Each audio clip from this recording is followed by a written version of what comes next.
Purihin ang Diyos ng langit, sambahin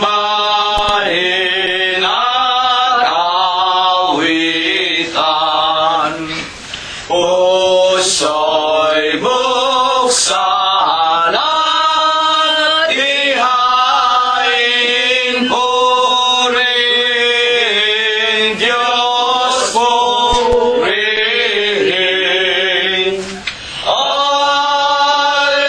Alleluia, alleluia, lapit sa hari natin. Purihin luwal at biyaya at lilikas sa ating nagugupiling sa sanay hahanguin.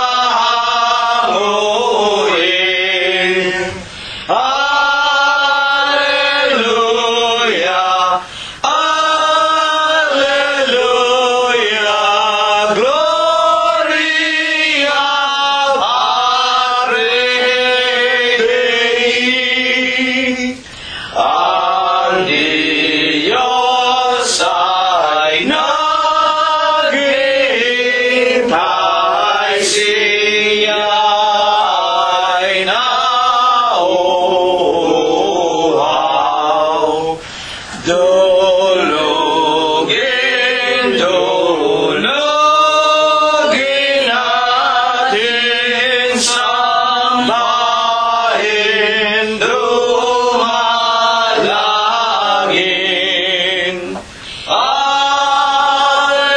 Alleluia, alleluia, Diyos na awayin. Angeles sa pag-asa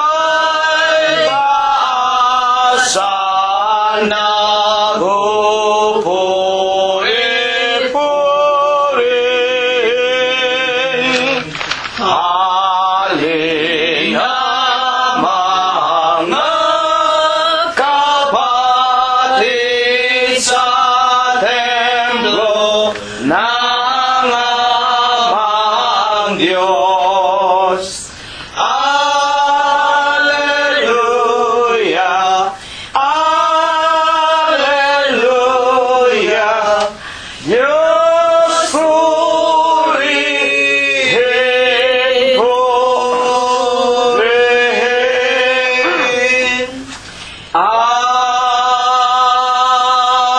Amen. Purihin ninyo ang Panginoon. Purihin ninyo ang Panginoon mula sa mga langit. Purihin ninyo ang Diyos sa kanyang mga kaitaasan. Purihin ninyo siya, ninyong lahat niyang mga anghel. Purihin ninyo siya, buo niyang mga hukbo, mga hari sa lupa at lahat ng mga bayan, mga pangulo at lahat ng mga hukom sa lupa, mga binata at gayon din ng mga dalagang, mga matatanda at lahat ng mga bata. Purihin nila ang pangalan ng Panginoon, sapagkat ang kanyang pangalang mag-isa ay nabunyi, ang kanyang kalwalatian ay nasa itaas ng lupa at ng mga langit. Purihin natin ang pangalan ng Panginoon. Magsiawit tayo sa Diyos ng mga bagong awit at ng kanyang kapurihan sa kapisanan ng mga banal, sapagkat ang Diyos ay nalulugod sa kanyang bayan. Kanyang pagagandahin ang kaligtasan ng mga maamo. Purihin natin ang pangalan ng Panginoon. Purihin natin ang Diyos sa kanyang santuaryo. Purihin natin siya sa langit ng kanyang kapangyarihan. Purihin natin ang Diyos dahil sa kanyang mga makapangyarihang gawa. Purihin natin ang Panginoon ayon sa kanyang marilab na mga kadakilaan at purihin ng lahat ng mga bagay na may hininga. Purihin nila ang pangalan ng Panginoon. Amen. Amen. Atin na pong pasisimulan ang ating pagpupuri at pagluwalhati sa Panginoong Hesukristo. Una po nating awitin ang bilang 122 sa atin pong mga imnaryo. Sa Iglesia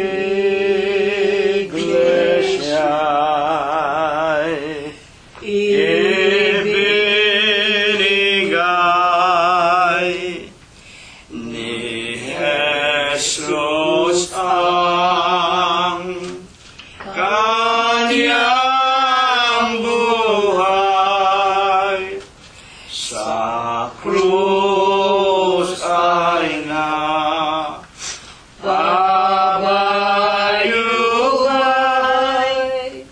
inako ang kasalanan dahil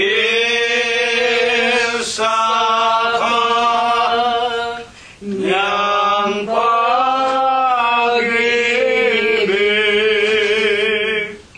Sa Iglesia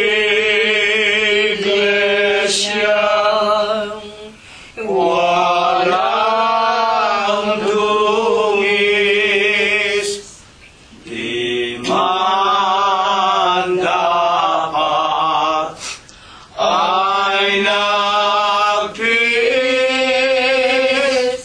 si Jesus nang madlang sakit. Tumanggap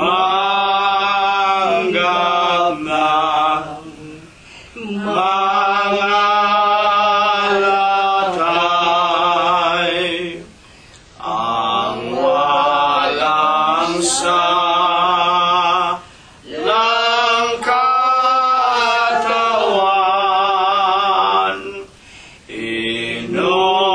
inolos ang tagiliran.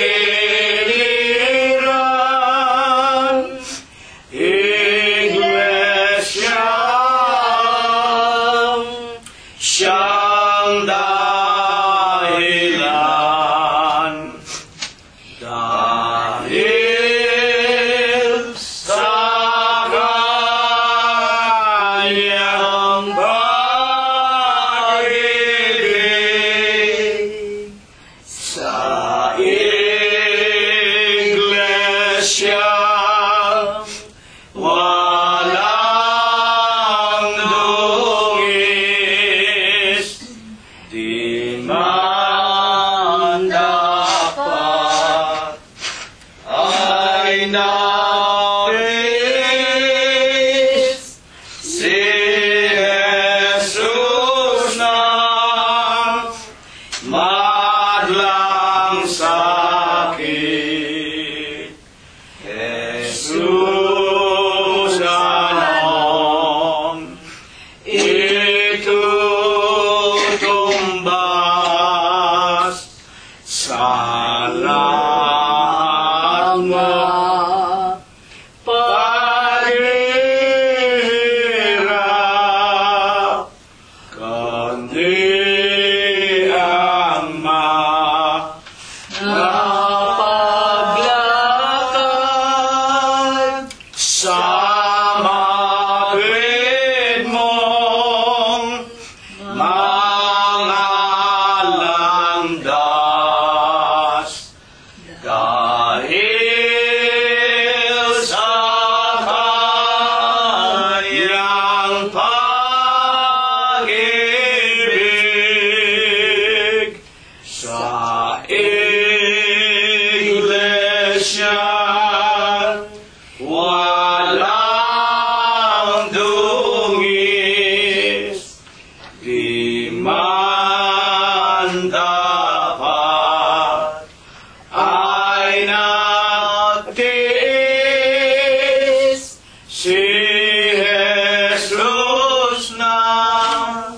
malangsakit.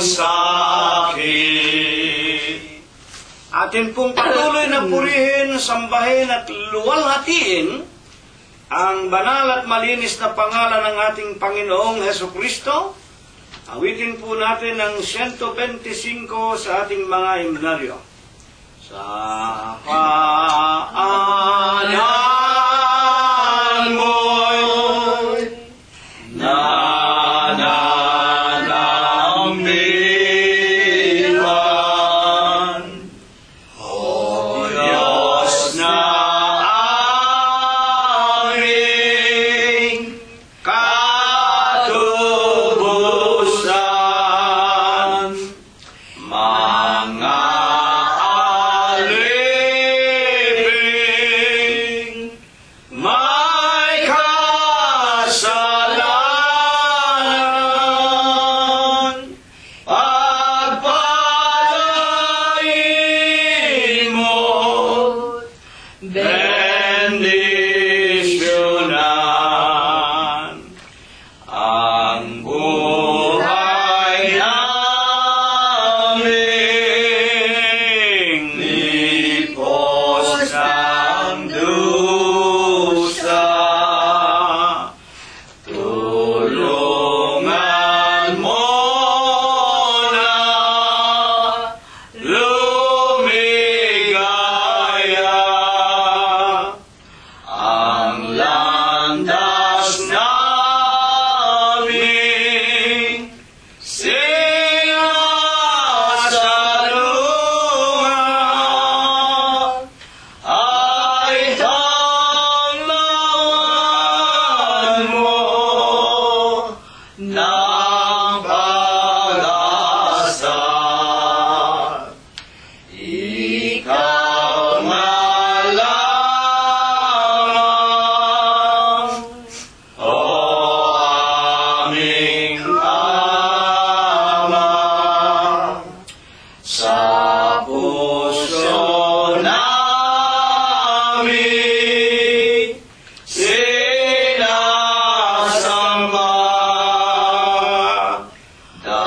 Dalangin namin,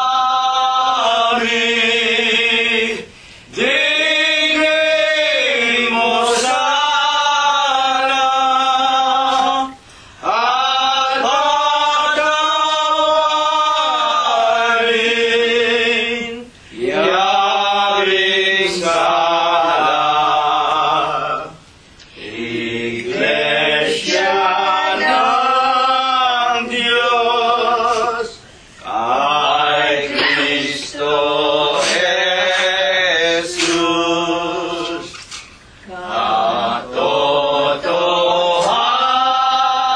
katotohanan di masayon, pahintulutan dito matapos ang aming buhay sa sinukol. Sa paanan mo, O aming Jesus, lumalapit at lumuluhog pagsamba naming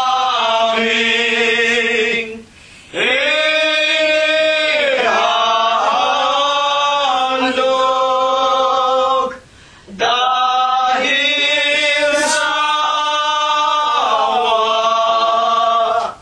mo kaloob. Dakilang Panginoon po naming Diyos, amang banal na lubha kapong kagalang-galang, ikaw po ay Diyos na sadya kapong kapita-pitagan, Nag-iisa ka pong Diyos na buhay. Ikaw po ang may-ari, ikaw po ang lumalang ng lahat ng mga bagay, ang Diyos na pinakamakapangyarihan ka po sa lahat. Ama, na sakbibi ka sa iyong pag-ibig, napakasagana mo po sa kagandahan ng iyong mga kalooban, napakadakila mo po sa iyong mga pagbibiyaya.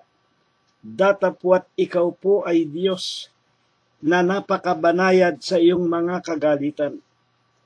Ama, na ikaw po ang nag-iisa, buhay na Diyos. Pinagtapatan ka po ng buong puso, buong isip, buong lakas at buong buhay, hanggang kani-kanilang kamatayan, ni Abraham, ni Isaac at ni Jacob, ng iyong mga banal na propeta sa bayan ng Israel. Kinaawaan, kinahabagan mo din po ang aming minamahal na ama at ina. Tinawag mo rin po sila sa bunto ng karamihan. Inilagay mo po sa iyong iglesia ng Diyos kay Kristo Jesus. Sila man po ay nagtapat sa iyo hanggang kani-kanilang mga kamatayan. Panginoon, sa banal sakdal, malinis na pangalan mo pong Kristo Jesus. Pagkatapos pong pailangnangan ka namin ng bunga ng aming mga labi, na pumupurit sumasamba sa iyong marilag na pangalan, itinitiklo po namin ang aming mga tuhod.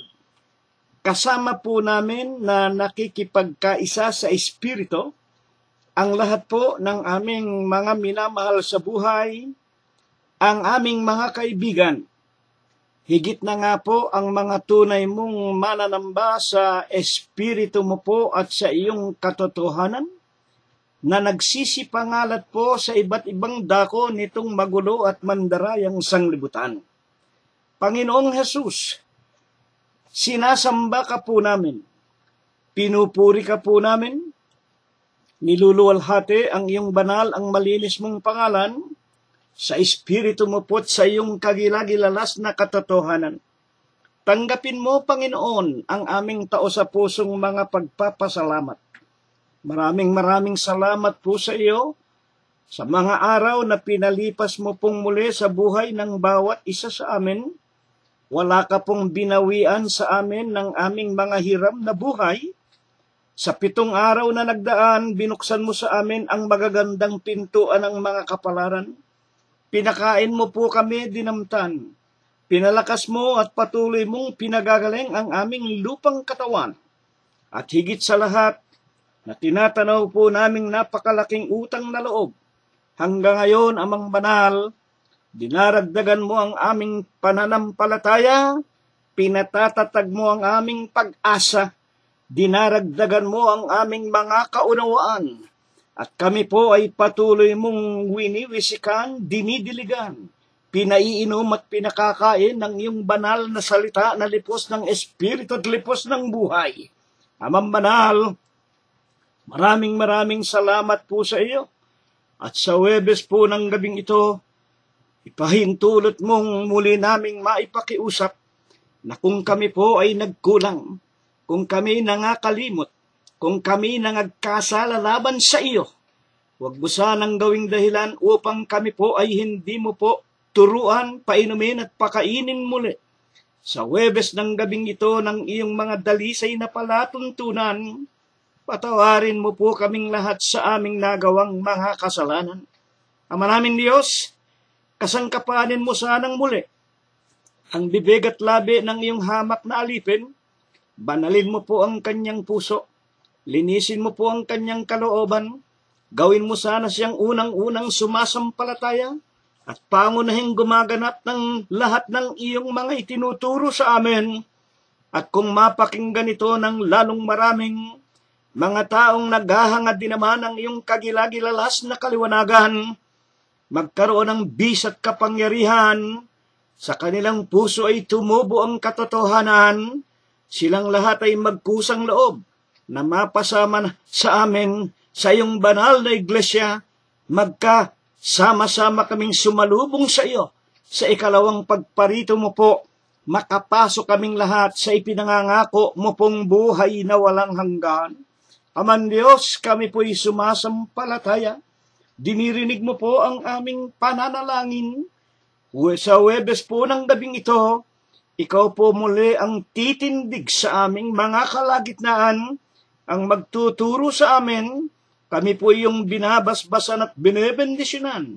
Sampu ng lahat ng amin mga mahal sa buhay, lahat ng aming mga kaibigan at kapatiran, sa pangalan mong Kristo Jesus, magmula ngayon, magpakailanman.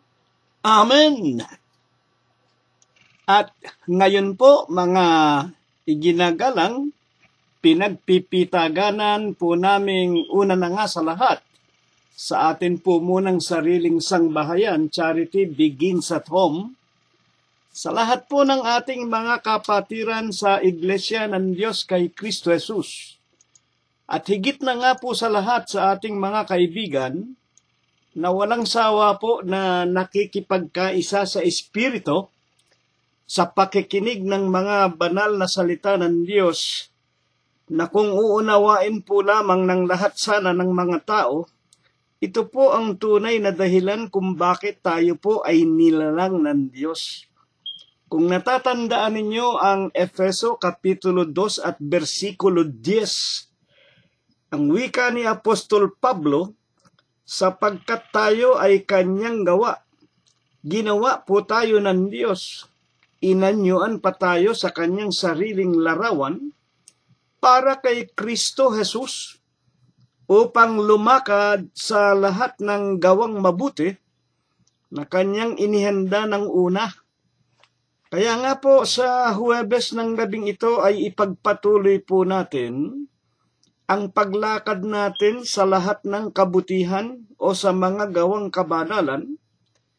Una na nga ang pakikinig ng kanyang ebanghelyo, na ito po ang siyang magbibigay sa atin ng kalakasan ng ating mga kaluluwa. Magbibigay ng tagumpay sa atin habang tayo'y narito sa lupa at magdadala sa atin sa buhay na walang hanggan. Anyayahan na po natin ang lahat ng ating mga kasangbahay, tawagin na natin ang ating mga asawa, mga anak, mga manugang, mga apo, at kung may kaibigan tayo na nasa loob na ng tahanan, na bisita natin, bago po natin sila pauwiin, ay ipag-anyaya muna natin ang ating Panginoong Hesukristo.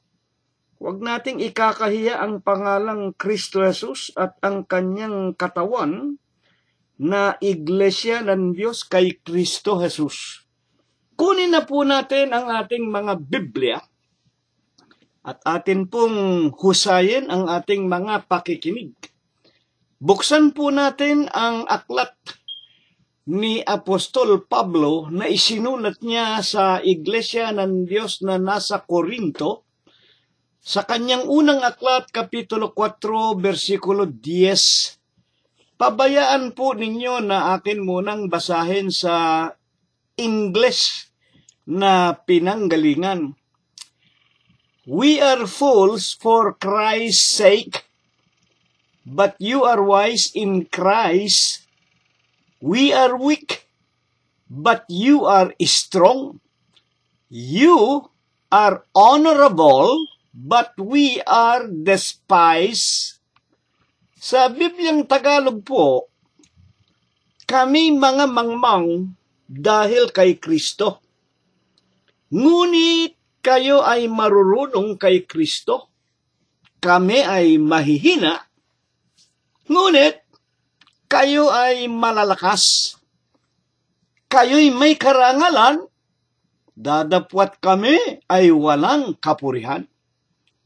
Dito po sa ating paksang ito ay napakaliwanag po na ang nagsasalita si Apostol Pablo, kanyang inilalarawan yung kanyang sarili.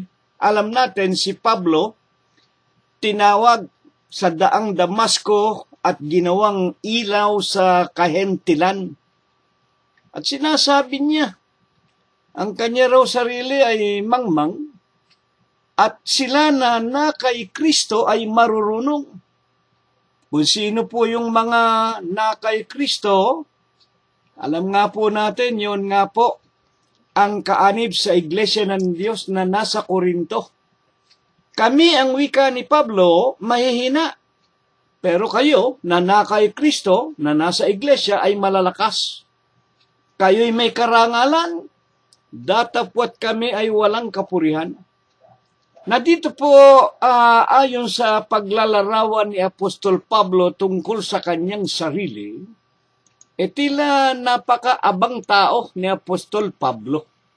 Kaya nga upang ito po ay ating maunawaan at maliwanagan, tayo po ay humingi ng patnubay sa ating Panginoong Jesucristo na maunawaan natin ang dahil kung bakit ganito ang pananalita ni Apostol Pablo. Umpisahan na po natin ang ating pag-aaral. Ang una po nating itatanong, sino po baga ang sa paksang ito ay kinakausap ni Apostol Pablo? Bagaman nabanggit ko na po kanina, ang kinakausap dito mga na kay Kristo. Para ito po maintindihan natin ng lubusan, pabayaan natin si Apostol Pablo ang magpaliwanag. Sa kanyang unang aklat, ang unang-unang talata ni Apostol Pablo, unang Korinto, Kapitulo 1, versikulo 1, ito po ang sinasabi.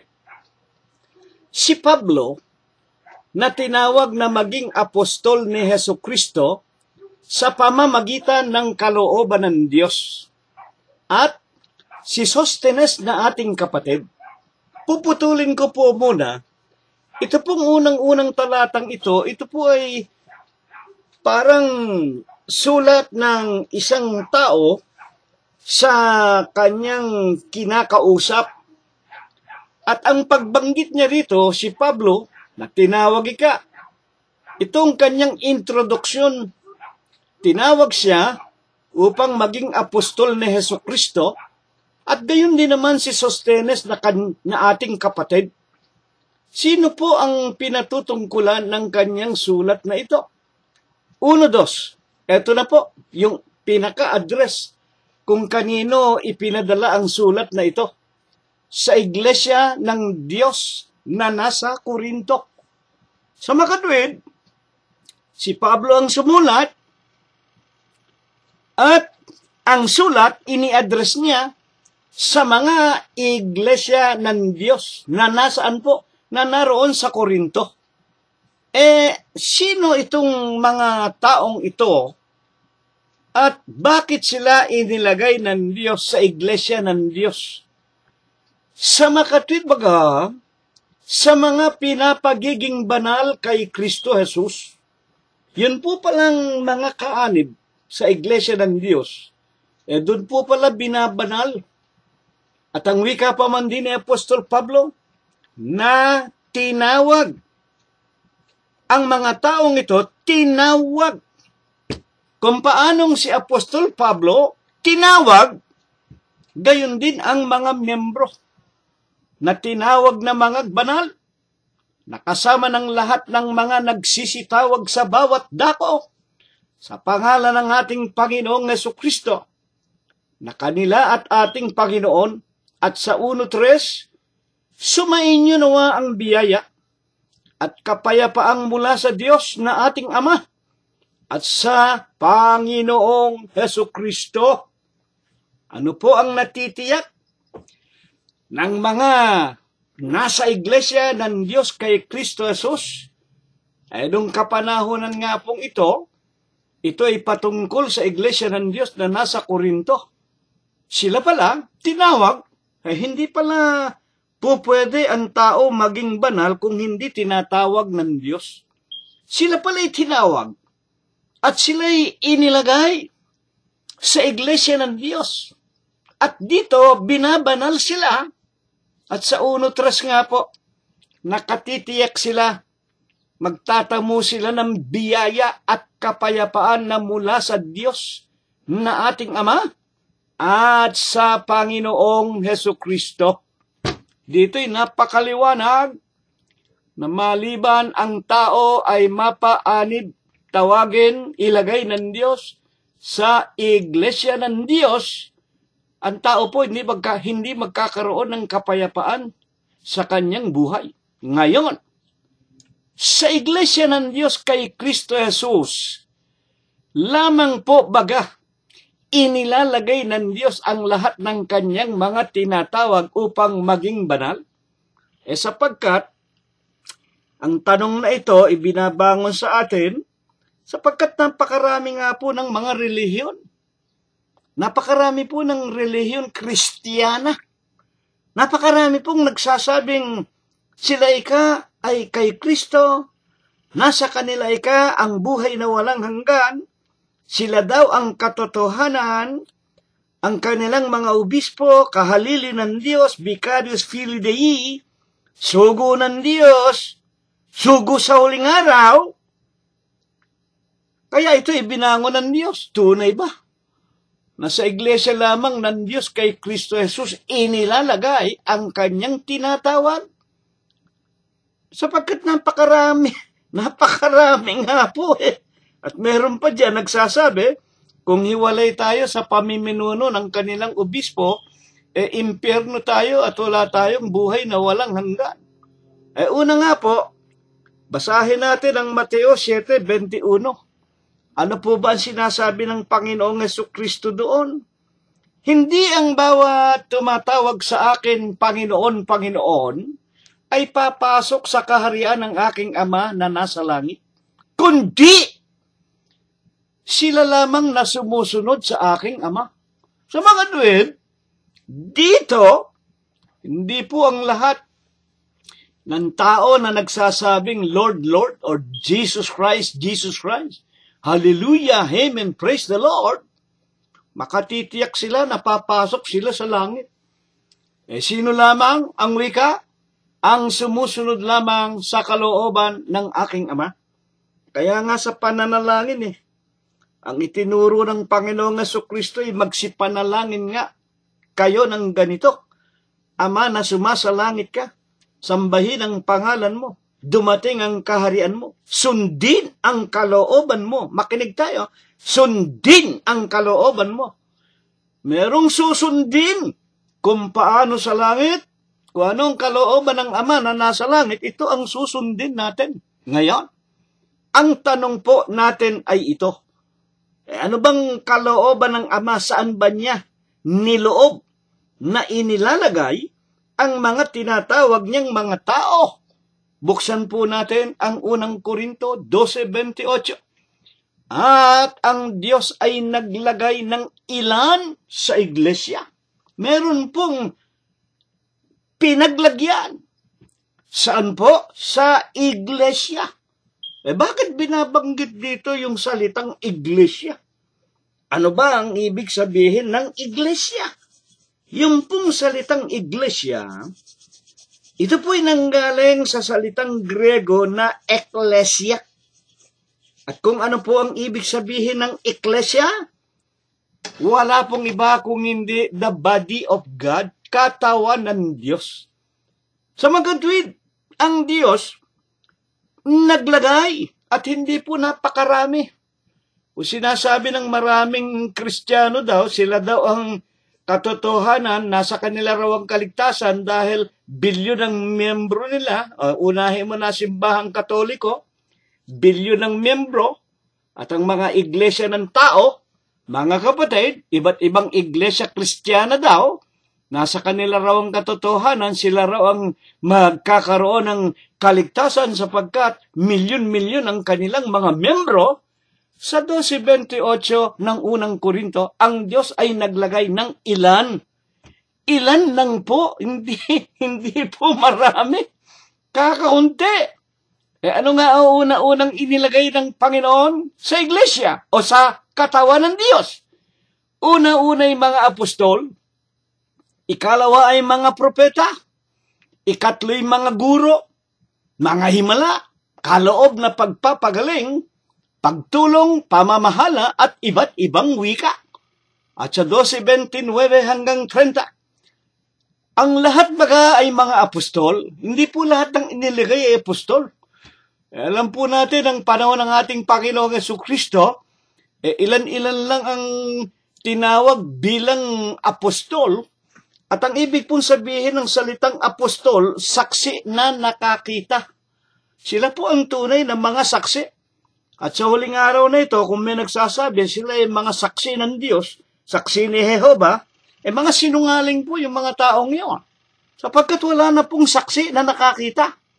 Ang mga saksi lamang na nakakita, ang mga apostol, yung mga orihinal, na tinawag, una na nga yung 12. Kung babasahin ninyong Mateo Kapitulo 10, versikulo 1, at pinalapit niya ang kanyang 12 alagad. Yun po ang mga saksing nakakita. Paano pinatunayan ng mga apostol na sila lang ang mga saksing nakakita? Buksan po ninyo ang unang aklat ni Apostol Juan, 1:1 at 2 hanggang 3. Yung aming nakita, yung aming nahipo, yung aming nasaksihan, yung aming nakausap, yung aming nakasama, ito ang aming ibinabalita sa inyo. Sila ang mga tunay na mga apostol. At nang kailanganin ng apo, na maging ang mga hentil ay makarinig ng katotohanan, tinawag ng Diyos si Apostol Pablo at inilagay nga po sa iglesia na katawan ng Panginoon Diyos. Sa makatwid po baga ang iglesyang itinayo sa siyudad ng Jerusalem ng Judea. Sa makatwid po baga ang iglesia ng Diyos kay Kristo Jesus, unang Tesalonica 2:14, na dito rin po inilagay ang mga taga-Korinto, na ito po ngayon ang ating pinag-aaralan. At hindi po lahat ng tinawag lahat ay puro apostol, hindi po. Hindi ang lahat ay mga propeta. Merong pinagkalooban ng kapangyarihang makapanghula. Merong pinagkalooban na maging mga guro. Lahat bagay mga guro. Lahat bagay manggagawa ng mga himala. Merong nakagagawa ng kagilagilalas na mga kapangyarihan ng Diyos, lalo na nga ng kanilang kapanahunan, nakapagpapagaling, nakapagpapadilat ng mata, ang mga apostol. At sa 12:30, may mga kaloob na pagpapagaling. May pagpapagaling baga ang lahat, hindi po lahat nakapagpapagaling. Merong mga diakon at diakonisa na pinagkalooban ng Diyos na makapagpagaling nung kanilang kapanahunan. Nakapagsasalita baga ang lahat ng mga wika. Lahat bagay na nagpapaliwanag, hindi po lahat tinawag ng Diyos para makapagsermon o makapangaral. May kani-kanyang katungkulan ang bawat isa. At sa unang Korinto Kapitulo 12, versikulo 12, sapagkat kung paanong ang katawan ay isa, iisa lang po ang katawan, no? At mayroong maraming mga sangkap, at ang lahat ng mga sangkap ng katawan, ang tinutukoy, bawat miyembro, meron diakono, may diakonisa, at ng unang kapanahonan nga po, may mga saksing nakakita, yung mga apostol, ay yung mga guro, mga propeta. Bagamat marami ay iisa ang katawan, iisa lang po ang katawan, iisa lang ang iglesia, iisa lang ang katawan ng Diyos. Gayon din naman si Kristo, iisa rin po ang Kristo. Hindi po natin pwedeng palitan ang Kristo.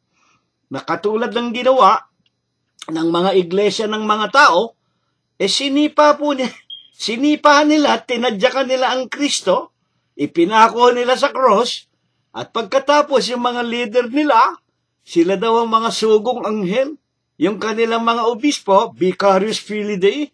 Sipin ninyo yan? Sinipa ninyo, di nawala na ang Kristo. O 12:13. Sapagkat sa isang espiritu, binautismuhan tayong lahat sa isang katawan. Pati nga po ang bautismo Isang bautismo lang, at babautismuhan tayo sa isang katawan lamang. Sa iglesia ng Diyos kay Kristo Jesus. Kaya kung babasahin ninyo ang Marcos, Kapitulo 16, versikulo 15 hanggang 16, magsihayo kayo sa sanglibutan.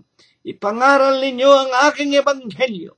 ang sumasampalataya at mabautismohan. Saan ba bautismohan? Sa pangalan ng Ama, Diyos, sa pangalan ng Anak, Kristo Jesus, sa Espiritu Santo. Yan po. Saan bibinyagan? Nasaan ang pangalan ng Ama, Anak at Espiritu Santo? Iglesia ng Diyos kay Kristo Jesus. Binautismohan tayong lahat sa isang katawan.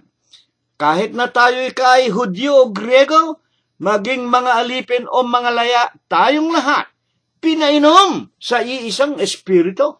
At kung alin yung iisang espiritu na ipinainom sa atin sa 63 ng San Juan, ang wika ng Panginoong Jesucristo, ang bawat salita na aking sinasalita sa inyo, pawang espiritu, pawang buhay.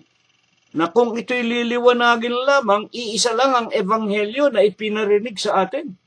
Ang mga relihiyon na Kristiyano daw na itinayo ng mga tao, kutakot-takot ang mga pangangaral. Kaya pangangaral na wala naman sa Biblia. Kaya katulad ng simbahang kinagisnan, sa atin, yung standard na Biblia 66 books lamang. Sa kanila, merong apokripa. 80 ang kanilang mga aklat ng pinagsama-sama. Merong mga espiritong isinulat lang ng tao. At katulad nga ng nababasa natin lagi, sa unang Timoteo, Kapitulo 4, versikulo 1 hanggang 5, sa huling panahon magsisitalikod sa katotohanan ang maraming mga tao, makikinig sa mga aral ng mga tao. Tito 1:14, sinsay sa katotohanan, sa kathanang mga Hudyo, at sa aral ng mga demonyo. Ayan, yung mga dinagdag ninyo, kayo mga iglesia kunyari ng Panginoong Jesucristo, tinadyakan ninyo ang Kristo, ipinako ninyo sa krus, inihalili ninyo yung Papa ninyo sa Roma, inihalili ninyo yung mga sugong anghel ninyo, inihalili ninyo yung mga matatalino na mga diksyonaryo ng Biblia. Ayan ang nangyari. Naligaw ang napakaraming kaluluwa, napalayo sa Diyos. At sa 12:14, ang wika ni Apostol Pablo, sapagkat ang katawan hindi iisang sangkap, kundi marami. Na kung liliwanagin lamang, ang katawan ay iisa. Pero dahil ito'y tulad sa katawan nating mga tao, may mata, may ulo, may buhok, may tenga, may kamay, at may paa, ang isang katawan, ang isang iglesia, may mga iba't ibang sangkap, mga kapatid at mga magulang, hindi po marami. Nakatulad ng itinuturo ng mga protestante. Just believe in Christ. The name of the church is not important. Just believe in Christ and you will be saved. Kahit na anong iglesyang kinaroroonan mo. Ikaw ay maliligtas, hindi raw mahalaga ang pangalan. Mga ginagalang ng mga magulang at mga kapatid. Ngayon, sa ikapagpapatuloy ng ating pag-aaral, ano nga po baga naman ang ninanasa ng Diyos na dapat pagsikapan ng bawat tinawag ng mga tao at inilagay sa kanyang iisang katawan? At itong katawang ito lang ang katawan, sang-ayon sa banal na kasulatan, na iisang iglesia na binayaran ng Panginoon ng kanyang sariling dugo. Totoo ba yan? Buksan natin ang aklat ng mga gawa. Kunin natin ang huling talata sa aklat ng mga gawa. Feed the church of God. Pakainin ninyo ang iglesia ng Diyos, which He hath purchased with His own blood, na kanyang binili ng kanyang sariling dugo. Sa mga tuwid, meron dugo ang Diyos. Paano nagkaroon ng dugo ang Diyos? Alam naman natin, ang Diyos, according to John 4:24-23, ang Diyos walang laman, walang buto.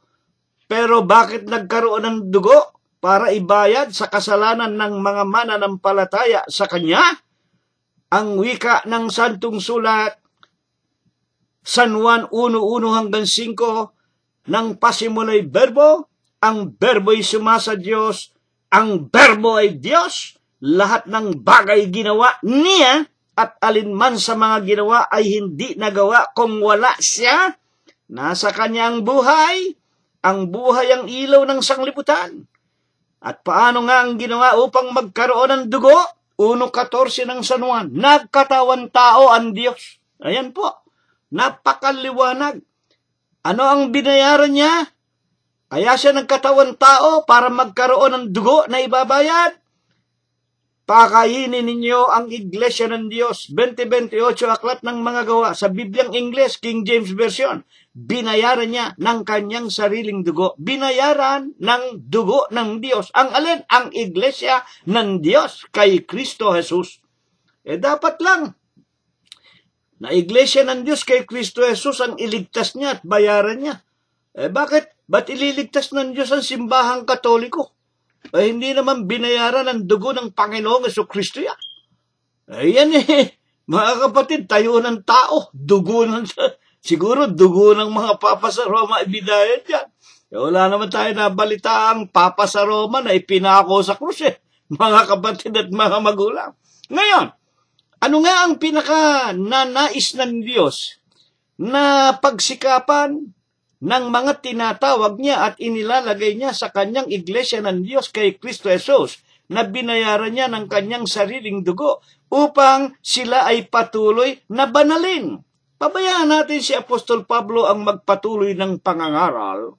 Romanos Kapitulo 14 at versikulo 17, sapagkat ang kaharian ng Diyos, hindi ang pagkain at pag-inom, kung hindi ang katwiran at ang kapayapaan at ang kagalakan sa Espiritu Santo. Bakit? Bakit sinabi ni Apostol Pablo ito? Marami nga po na mga relihiyon, mga mangangaral, mga Kristiyano daw, na wala pong itinuturo kundi ang mga bagay na pakinabang ng sanglibutan. O hindi ba napakarami dyan? Unahin mo na yung mga Protestante at ang mga Katoliko lalo na nga. O hindi ba meron pa silang mga punsoy-punsoy? Ano ang tinuturo nila dyan? Puro po pakinabang na panglupa. Magsusuot ka ng damit na kulay berde, kulay dolyar daw, para ang pera daw lalapit sa iyo. Magtatapon ka ng mga coin sa palibot ng loob ng iyong bahay. Bumili ka ng larawan ni Buddha, iharap mo sa tinatawag na pintuan sa pagsikat ng araw. At ang salit-saling sabi na itinuturo ng simbahang Katoliko, mga tagapakinig, mga superstisyon, pati mga milagro, na wala namang itinuturo kundi ang personal na ikabubuti at personal na pakinabang sa sanglibutan, lalo na nga ang magkamkam ng kayamanan at yumaman at kung ano-ano pang mga bagay na panglupa. At gayon din ang mga Protestante. At sa 14:18, sapagkat ang sa ganito ay naglilingkod kay Kristo, ay kalugod-lugod sa Diyos at pinatutunayan ng mga tao. Sapagkat ang kaharian ng Diyos ay hindi ang pagkain at pag-inom. Ayan. Intindihin ninyo mga kapatid, sa iglesia ng Diyos kay Kristo Jesus, naglilingkod tayo hindi dahil sa pakinabang na panglupa. Hindi para yumaman tayo. Hindi para tayo magtamo ng kapurihan, karanganan, ng mansyon, ng swimming pool, ng kotse. Na yan ang pinagnanasaan ng napakaraming mga tao. Kaya sila nananataika, sila ikay naggumagawa ng kung ano-anong mga ipinag-uutos sa kanila para dyan sa mga bagay na iyan. Hindi po yan. Hindi po yan ang dahilan at tayo ay tinawag ng Diyos at inilagay sa iglesia ng Diyos. Hindi yung pagkain at pag-inom para lumigaya sa lupa. Sa 14:19, kaya nga, sundin ang mga bagay na makapapayapa. Ito, ang puntirya ng mga tinatawag ng Diyos, ang mga anak ng Diyos, sa loob ng iglesia na katawan ng Diyos, naglilingkod sa Kanya para magkaroon ng kapayapaan at mga bagay na makapagpapatibay sa kaluluwa ng bawat isa na naglilingkod sa Kanya. ang maging matibay ang kaluluwa natin. Saan tayo titibay? Sa pananampalataya. Ano ang pananampalataya? 11:1 ng Hebreo, kapanatagan sa mga bagay na hindi nakita, ang katunayan ng mga hindi nakita ng mata, sa mga tuwid baga, ang buhay na walang hanggan, ang Panginoon Diyos. Yan. Kaya tayo naglilingkod. Kaya tayo inilagay sa katawan ng Diyos para sa spiritual na bagay, para sa mga bagay doon sa langit. Hindi yung puro magpayaman, kumain ng masarap, magkakotsing magaganda, magkaroon ng apartment, maging bilyonaryo, maging popular, na yan ang pinaghahangad.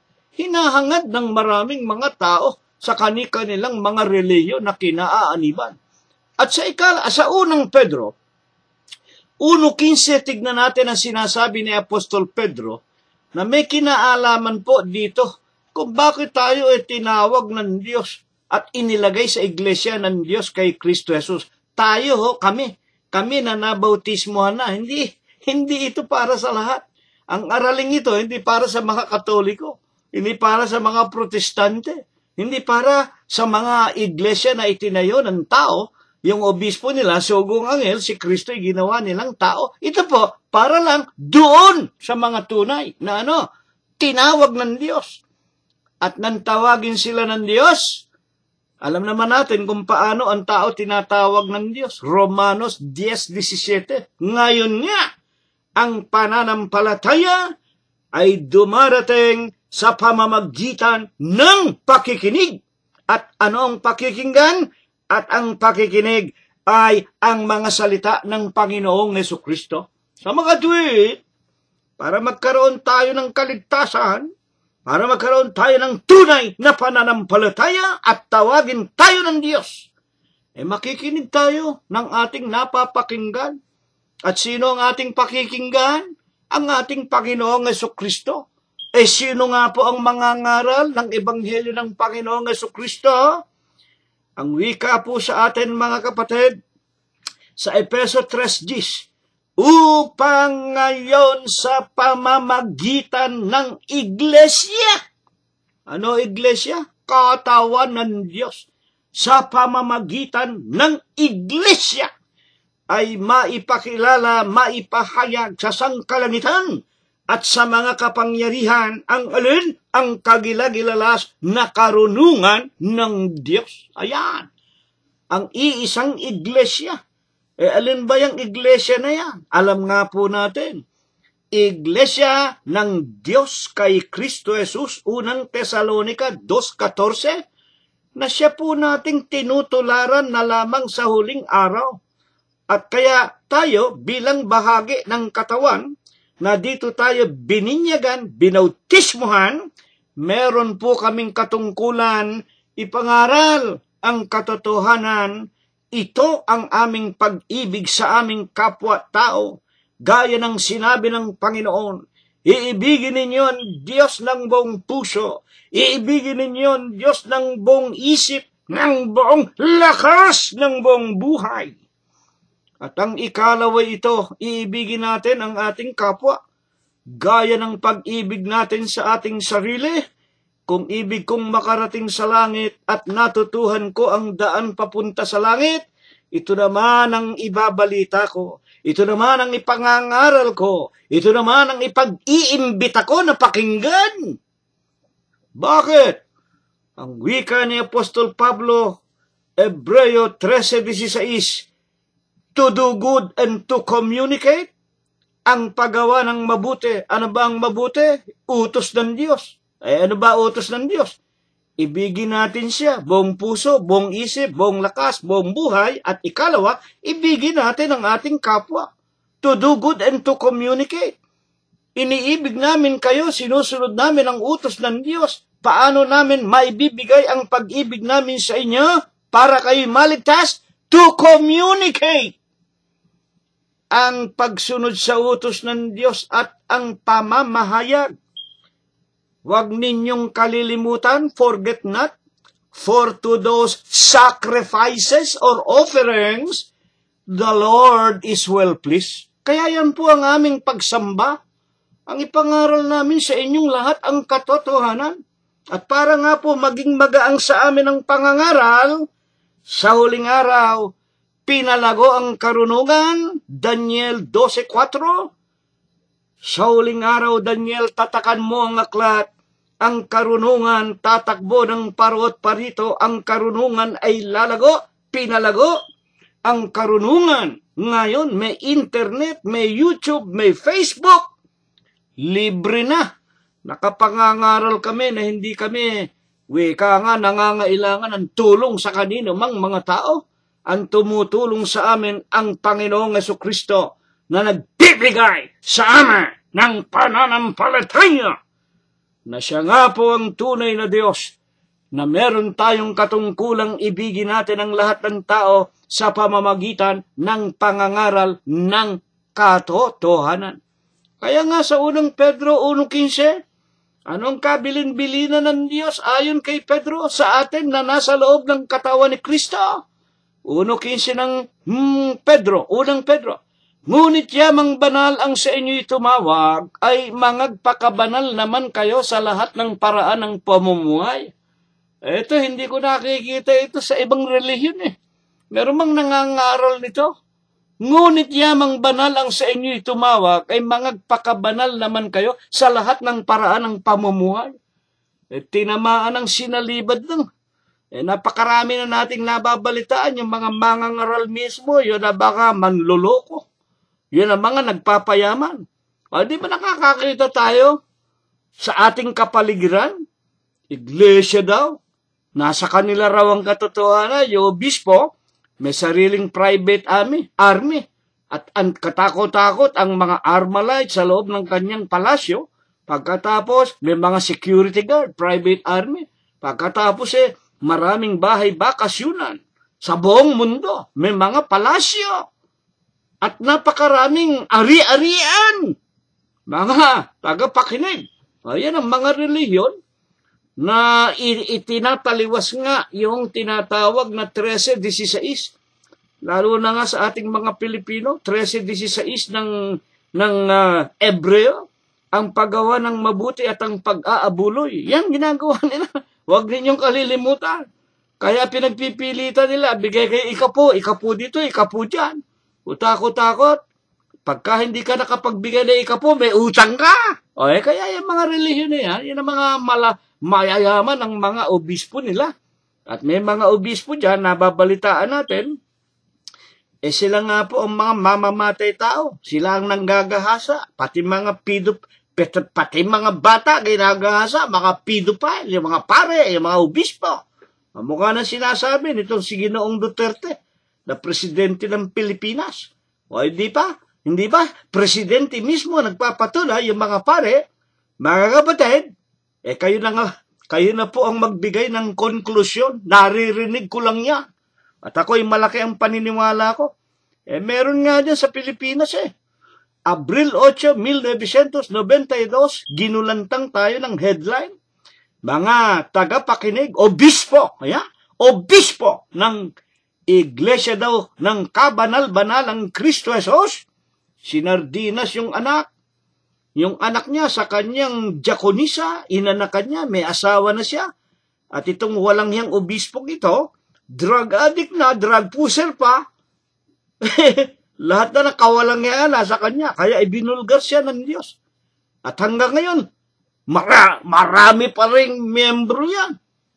Magsialis kayo sa kanila. Huwag kayong makihipo ng kanilang karumal-dumal na mga gawain. Sapagkat 1:16, unang Pedro, sapagkat nasusulat, kayo'y mangagpakabanal sapagkat ako ay banal. 1:17 ng unang Pedro, kung bakit tayo inilagay sa Iglesia ng Diyos kay Kristo Jesus at paano tayo lubos na babanalin. At kung inyong tinatawagan na Ama, siyang walang tinatanging tao, na humahatol ayon sa gawa ng bawat isa, gugulin ninyo. Sino ang kausap? Kami sa Iglesia ng Diyos. Hindi lahat ng tao. Ito po'y para sa Iglesia lang ng Diyos. Gugulin ninyo. Yung mga tinawag at inilagay sa Iglesia ng Diyos kay Kristo Jesus, Gugulin ninyo sa takot ang panahon ng inyong pangingibang bayan. Talaga namang tayo nangingibang bayan lang dito sa lupa. Naglalakbay lang tayo, meron tayong sariling lupain sa langit. Mga tagapakinig at mga magulang. Tayo raw gugulin natin ang buhay natin habang nasa sanglibutan tayo na may takot.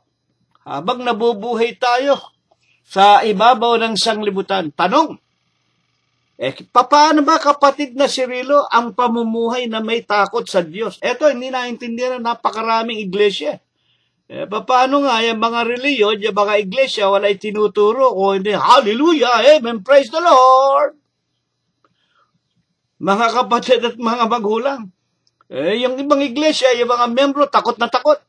Naku na, natatakot ako Pag hindi ako nakapagbigay ng ikapo, yung pangalan ko, yung mga iglesia ni Manalo, may mga nabautismuhan kami na nangumpisal sa amin, kaya po kami kapatid na Cirilo, umalis na sa iglesia ni Felix Manalo, pagka kami po hindi nakapagbigay ng ikapo, doon sa dinding, sa katedral namin, yung pangalan namin, may mga utang daw kami.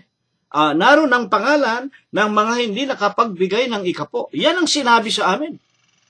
Yan, mga kapatid na namin sila ngayon. Paano nga po baga ang pamumuhay na may pagkatakot sa Panginoon habang nabubuhay tayo sa lupa? Ecclesiastes 12:13. Ito ang wakas ng bagay. Lahat ay narinig. Napakinggan na natin pag narinig natin ang Ebanghelyo, napakinggan na natin ang mga aral ng Diyos.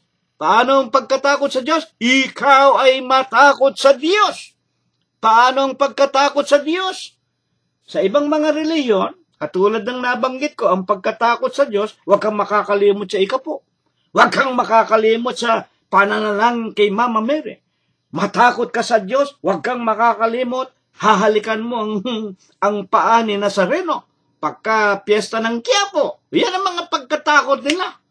Sa Iglesia ng Diyos, sundin mo ang kanyang mga utos sapagkat ito ang buong katungkulan ng tao. Yan.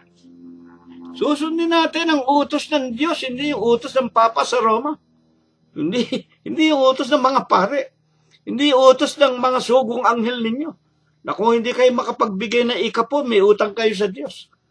Itatapon kayo sa impyerno. Kung halimbawa may magsasabi sa akin yan, sasabihin ko sa obispo na yun, ikaw ang demonyo, antikristo. Sa alapian, napakawalang yamon tao. Magulang at mahal. Huwag kayong magagalit sa akin, no? Ngayon, huling-huling tanong. Bakit po ba naman sinasabi ni Apostol Pablo sa ating paksa? Sa unang Korinto 4:10, ito ang ating pinakapaksa. Ano ba sinasabi ni Apostol Pablo dito? Na kami, sila, na inilagay na tagapangaral, mga apostol, mga mangmang dahil kay Kristo. Ngunit kayo, yung mga membro, marurunong kayo kay Kristo.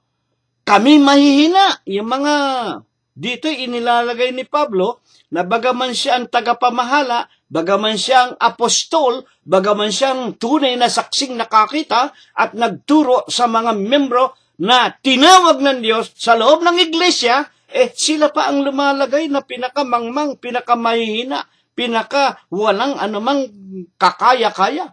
Kami mahihina, ngunit kayo'y malalakas, kayo'y may karangalan, dadapwat kami ay walang kapurihan. Kaya dito ipinakikilala, kung ikukumpara natin ang iglesia ng Diyos kay Kristo Jesus sa mga iglesia, halimbawa, una na nga yung simbahang Katoliko, masasabi mo walang karangalan yung Papa sa Roma ninyo? Yung Vicarius Filii Dei? Tingnan mo yung sombrero niya, kutakot-takot ang mamahaling bato, ginto, pilak, doon sa kanyang korona. At kung maglakad dyan, ang lalaki ng tinatawag na gintong singseng, pati yung kanyang tungkod na naroon ang Panginoong Jesucristo nakapako sa krus, yun daw ay ginto, yun daw ay pilak. Paano mo sasabihin mahina? Paano mo sasabihin mangmang? At yung mga yan Kamukha ng mga protestante, yung mga mangangaral nila, hindi sila pwedeng mangaral kung hindi sila Doctor of Divinity, Theosophy, and Letters. Lipo sila ng kapurihan at karangalan. Kaya nga taliwas. Sa itinuturo ng mga apostol, sila na dapat sanang magmalaki, sila na dapat sanang magmapure, sila na dapat sanang magsabi na kami ang karapat dapat at lipos ng karangalan sapagkat kami ang mangangaral na inihalal ni Kristo. Sila pa nagsasabing mga mangmang kami. Hindi kami marunong, mahihina kami. Kayo, malalakas kayo. May karangalan kayo. Dadapwat kami ay walang kapurihan. Kaya taliwas sa lahat ng iglesia na itinayo ng tao na ang mga pinuno lipos ng kapurihan. Kaya kung magbabasa kayo ng mga dyaryo, araw-araw, yung mga kardinal, monsenyor, arsobispo, yung mga reverend, yung mga doctor of divinity, theosophy, and letter, sa mga wika nga social news, yung mga pagbumuka ng mga leader ng mga iglesia na yan, laging nariyan sa mga kapurihan at karangalan na mga pangtao. Taliwas sa itinuturo ni Apostol Pablo. Ngayon, bakit nga po ito ibinangon bilang paksa? Ano ba ang dapat na kilalanin at ito ang dapat nating wika nga tanggapin sa ating Panginoong Hesukristo bilang siyang ating Panginoon Diyos. Pabayaan ninyo ang Panginoon ang magpaliwanag, Mateo 23:11. Datapwat ang pinakadakila sa inyo ay magiging lingkod ninyo. Ayan po, napakaganda. Ay nung tawagin po ang 12, inilagay po sila bilang pangunahing mga leader at mga tagapangaral. At sabi ng Panginoon, kayong magiging mga lingkod, servant, ang pinakadakila. Sa magadwid, kung sino ang siyang inilagay para maging dapat sana'y nasa pinakamataas na katungkulan, sila ang pinakaalipin ninyo. O sa 23:12, bakit? Sapagkat sino mang nagmamataas ay mabababa, at sino mang magmamakababa ay matataas. Sino mang nagpapakababa ay matataas. Bakit gayon? Bakit naman baliktad, kapatid na si Rilo? Kung sino pa yung numero 1, kung sino pa yung binigyan ng karunungan, kung sino pa yung inihalal ng Panginoon bilang tagapangasiwa, sila pa ang pinaka-alila natin. Pabayaan natin ang Panginoon ang magpaliwanag. Sa San Juan 13:15, sapagkat kayo'y iniwanan ko ng halimbawa upang gawin naman ninyo sa isa't isa sa inyo. Ano ba yung halimbawa na iniwanan ng Panginoong Hesukristo? Buksan natin ang Pilipos 2:5 hanggang 10. Magkaroon kayo sa inyo ng pag-iisip. Eto, unawain daw natin, isipin daw natin, na si Kristo, bagaman nasa kalagayang Dei o ese Dios, ang Panginoon nag-iwan sa atin ng halimbawa. Anong halimbawang iniwan? Bagaman siya nasa kalagayang Diyos, pinakamataas na yan sa lahat ng kapangyarihan, sa lahat ng tinatawag na kapurihan at karangalan, ultimate. Siya ang ating pinakamataas, makapangyarihan sa lahat. Anong ginawa niya? Magkaroon kayo sa inyo ng pag-iisip na bagaman siya nasa kalagayang Diyos, hindi niya inaring nararapat panangnan ang pagkapantay niya sa Diyos. Sipin niyo yan. Anong ginawa ng Diyos? Hinubad niya. Inalis niya ang kanyang pagka-Diyos. Bakit? Nag-anyong alipin. Nagkatawan tao nga po. Lumagay sa kalagayan ng isang hamak na anak ng isang babaeng si Maria. At yung nakilalang kanyang pinakaama ay ordinaryong karpintero lamang. Hinubad niya ang kanyang pagka-Diyos. Nag-anyong alipin at naging masunurin. Oo, hanggang sa kanyang kamatayan doon sa krus. Alam natin, ang naging kalagayan ng Panginoong Jesucristo kung paano nagkahirap-hirap siya, sinampal, sinipa, kinaladkad sa hukuman ni Pilato, ni Herodes, at kung sino-sinong mga pinagharapan sa kanya upang siya katapus-tapusan ay hatulan lamang ng kamatayan sa krus. Sa bakatwid, iniwanan tayo ng halimbawa na kung tayo man ang pinakamarunong, tayo man ang inihalal ng Diyos na tagapangharal, tayo man ay binigyan ng kapurihat karangalan, kalimutan natin yun. Tayo ang pinakaalipin ng mga anak ng Diyos. Tayo ang maglilingkod. Kaya nga, eto pa, tuloy natin ha. Mateo 23:8. Huwag kayong patawag na rabay. Huwag tayo magpatawag na guro. Bakit? Iisa ang inyong guro. Sa makatibag, ang Panginoong Jesucristo nga, huwag ninyong papalitan, huwag ninyong sisipain. Kayong lahat ay magkakapatid. 23:9, Mateo. Huwag ninyong tawaging inyong ama ang sino mang tao sa lupa. Ayan. Huwag nating tawaging Father. Ito namang iglesia ni Satanas na ito. Itong iglesia apostolika, katolika, romana. Walang itinurong mabuti kahit katiting eh. Sinabi na ng Panginoon, huwag kayong patawag na ama. Anong ginawa ninyo? Papa, puhok! Anong ginawa pa? Sapagkat iisa ang inyong ama sa makatidbaga siya na nasa langit. 23:10. Huwag kayong patawag ng Panginoon. Ano ba ibig sabihin ng Panginoon? Lord. Monsenyor, aking Panginoon. Yan, nagpatawag kayo, Monsenyor. Ay, hindi pa kayo nasiyahan sa Monsenyor, sa Pope, nagpapatawag pa kayo ng Kardinal. Hindi ko naman, magkakasala ako sa inyo. Wala kayong hiya. Sapagkat, iisa ang inyong Panginoon, sa makatidbaga ay ang Kristo. Lahat ng kapurihan na para lang sa Diyos at sa ating Panginoon, ninakaw ninyong lahat. Sa 23:13, ano sinasabi ng Panginoon dito sa mga iglesyang ito na ninakaw ang lahat ng kapurihan at karangalan? Nagpapakunwaring sila ang pinakadakila. Sa aba ninyo, mga eskribas, mga pariseo, mga paimbabaw. Noong araw pa, panahon pa ng Panginoong Jesucristo, marami ng katulad ng simbahang Katoliko at mga Protestante. Mga paimbabaw. 23:14. Sa aba ninyo, eskribas at pariseo, mapagpaimbabaw. Sinasakmal ninyo ang mga bahay ng mga babaeng bao. Inyong dinadahilan ang mahahabang pananalangin. Kaya kayo, kung manalangin kayo, paulit-ulit. Aba, Ginoong Maria, napupuno ka ng grasya. Kutakot-takot, manalangin ka raw, 150. Manalangin ka raw, 500 para patawarin ka. Wala po sa Biblia. Magsisitanggap kayo ng lalong mabigat na parusa. 23:15. Sa aba ninyong mga eskribas at mga pariseo, mapagpaimbabaw. Nililibot ninyo ang dagat at ang lupa sa paghanap ng inyong makakakampi.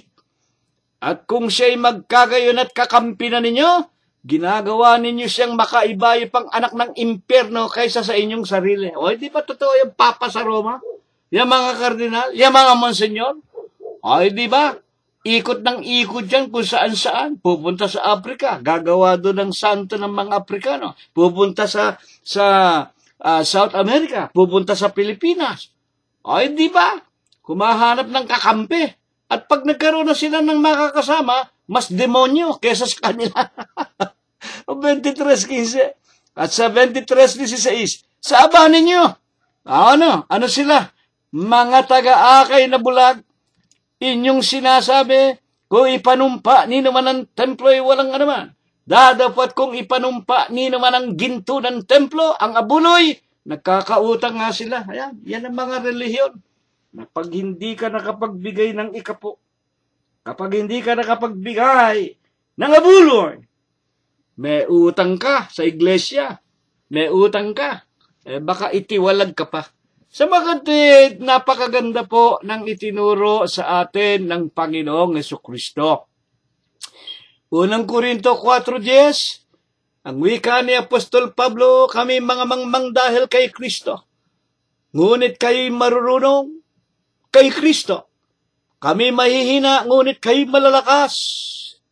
Kayo'y may karangalan, datapwat kami ay walang kapurihan. Kaya pala ganito na lamang ang kababaan ng pananalita ni Apostol Pablo. Si Pablo pala'y sumusunod sa kalooban ng Ama na nasa langit, na kung bagaman sila ang pangunahin na mga inilagay ng Panginoong Jesucristo upang pangaralan, turuan ang kanyang mga tupa, lumagay sila sa kalagayang pinakahamak.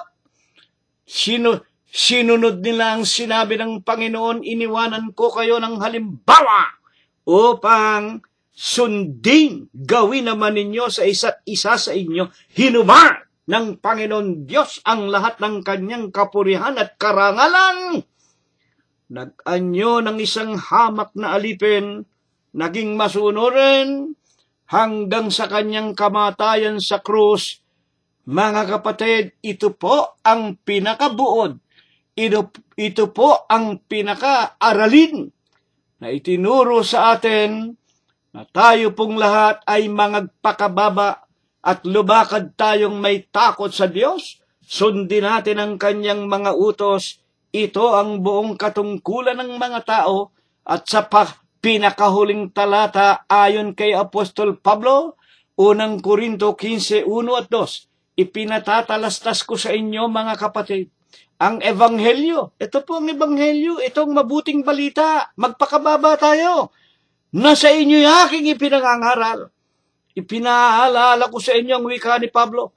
Inyo namang tinanggap nang magpabautismo tayo, tinanggap po natin sa ayon kay Apostol Pablo, sa pamamagitan naman nito, ligtas kayo kung matiyaga ninyong iingatan ang salitang ipinangaral ko sa inyo, kung mananatili tayong mapagpakumbaba, maliban na kung kayo nagsisampalataya ng walang kabuluhan. Amen.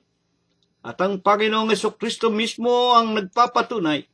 Mateo 24:13, ang magtitiis hanggang kamatayan, ang magtitiis hanggang wakas, sila lamang ang mga liligtas. Ito po ang napakagandang aral na itinuro sa atin ng Panginoong Diyos sa Huwebes po ng gabing ito. Huwag po tayong maging matataas, huwag tayong maging mayayabang. Sundin natin ang halimbawang ipinakita ng Panginoong Jesucristo na sa Huwebes ng gabing ito'y ipinatunayan ni Pablo na kanyang sinunod, na alang-alang po sa ikaliligtas ng mga tupa, ng mga kaluluwa, ng mga tunay na mga lingkod ng Diyos. Sa Iglesia ng Diyos kay Kristo Jesus, tayo po maging mabubuting halimbawa, hindi lamang sa ating mga kapatiran sa loob ng Iglesia ng Diyos kay Kristo Jesus, kung hindi lalo na nga sa lahat ng mga taong nakapalibot sa atin. At kung makita nila ang matuwid na kaparaanan ng buhay, sila man ay makasama namin magkusang loob, magpabautismo sa Iglesia ng Diyos kay Kristo Jesus. Ito nawa ay pagpala, ito nawa ibasbas sa atin ng Diyos sa Huwebes ng gabing ito, magmula ngayon at magpakaikailanman. Amen. At ngayon ay tanggapin po natin ang walang hanggang pag-ibig, walang hanggang pagbibiyaya, pakikipisan, kaaliwan, pamamatnubay at ang kagalingan, ang hindi mawalatang banal na biyaya, basbas at bendisyon, pagliligtas at pagpapagaling ng kanyang banal na espiritu. Ito nawa ang kanyang ipagkaloob sa ating lahat, magmula ngayon, magpakaikailanman. Amen. Kapayapaan po ang sumating lahat, purihin ang pangalan ng Panginoong Jesucristo, hanggang sa darating na linggo kung tayo po'y binubuhay pa. Maraming salamat po sa inyong lahat.